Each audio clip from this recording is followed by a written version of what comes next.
বাংলাদেশিদের উন্নত চিকিৎসায় বিদেশে হাসপাতাল খুঁজছে সরকার, অথচ দেশেই বিশ্বমানের একটি হাসপাতাল ধুঁকে ধুঁকে মরছে।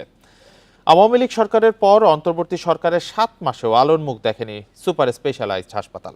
বিশেষজ্ঞরা বলছেন, নীতিমালা চূড়ান্ত করে বাজেট ও জনবল নিশ্চিত করলে এই হাসপাতালেই বিশ্বমানের সেবা দেয়া সম্ভব। সিঙ্গাপুরের একটি হাসপাতালের আদলে শাহবাগে বানানো হয় সুপার স্পেশালাইজড হাসপাতাল। অবকাঠামো নির্মাণ ও যন্ত্রপাতি বসিয়েছে দক্ষিণ কোরিয়া। বিশ্বমানের চিকিৎসার সব আয়োজন থাকলেও উদ্বোধনের 3 বছর পরও মিলছে না সেবা।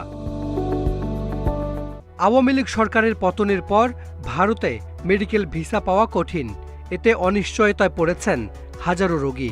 এই অবস্থায় বাংলাদেশিদের জন্য চীনে 3টি হাসপাতাল ঠিক করেছে সরকার, অথচ অবহেলায় পড়ে আছে সুপার স্পেশালাইজড হাসপাতাল। দুর্ভাগ্যজনক একটা অস্বচ্ছ নিয়োগ প্রক্রিয়া আমাদেরকে বাধাগ্রস্ত করেছে আর কি। ওই হাসপাতাল ব্যবস্থাপনা বাংলাদেশের জন্য একেবারে একটা ইউনিক ব্যবস্থাপনা হতে হবে, এবং এইরকম ইউনিক ব্যবস্থাপনার জন্য আসলে আমাদের দেশে এখন পর্যন্ত ইভেন যে কর্পোরেট হাসপাতালগুলো আছে সেগুলো এটার সঙ্গে তুলনীয় নয়। অতএব অভিজ্ঞ ব্যবস্থাপক পাওয়াটা বেশ বড় চ্যালেঞ্জ হবে। কর্তৃপক্ষ বলছে, হাসপাতাল পরিচালনায় মূল পরিকল্পনা থেকে সরে যাওয়ায় সংকট তৈরি হয়েছে। পরিচালনায় আলাদা কমিটি, বরাদ্দ ও দক্ষ জনবল নিয়োগ ছাড়া উন্নত চিকিৎসা দেয়া সম্ভব নয়। গভর্নমেন্ট নীতিমালা দিয়ে যদি এটা পরিচালনা করা হয়, যেভাবে চলছিল এতদিন বা যেভাবে করা হয়েছে, আপনি যেটা বারবারই বলছেন এটা, যে সেভাবে হলে এটা কোনোদিন বিশ্বমানের এটা হতে পারবে না। কারণ আমাকে তো সেইভাবে দিতে হবে। আমি যদি নন প্র্যাকটিসিং করে দিই, তো নন প্র্যাকটিসিং যদি করে দেই, তাকে তো আমাকে সেভাবে একটা, আমি সর্বোচ্চ দিতে না পারি, একটা মিনিমাম আমাকে হ্যান্ডসাম স্যালারি তো দিতে হবে তাকে আমাকে। অভিযোগ রয়েছে, অদক্ষ জনবল নিয়োগ করে হাসপাতালটির বড় ক্ষতি করেছে বিগত সরকার। ব্যাপক অনিয়মের প্রমাণ পাওয়ায় বাতিল করা হয়েছে সব নিয়োগ।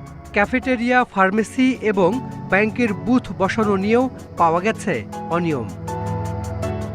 সরকার চেয়েছিল রোগীদের যাতে বিদেশে চিকিৎসা নিতে না হয়, সেই জন্য বানানো হয়েছে আন্তর্জাতিক মানের এই হাসপাতালটি।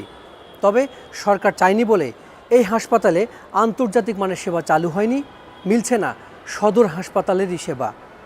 তাই সরকারকে এখন ঠিক করতে হবে যে তারা কি এটিকে সদর হাসপাতাল বানিয়ে রাখবেন, নাকি এখানে আন্তর্জাতিক মানের সেবা চালু হবে। Hasan Misbah, independent news, Dhaka. এখন তো জীবাণুদের থেকে বাঁচালে সারাদিনকে বাঁচাবে ডেটল বাঁচাবে। ডেটল দেয় জীবাণুর বিরুদ্ধে 12 ঘন্টার সুরক্ষা বলয়। সুরক্ষার বিশ্বাস থাকুক দিনভর।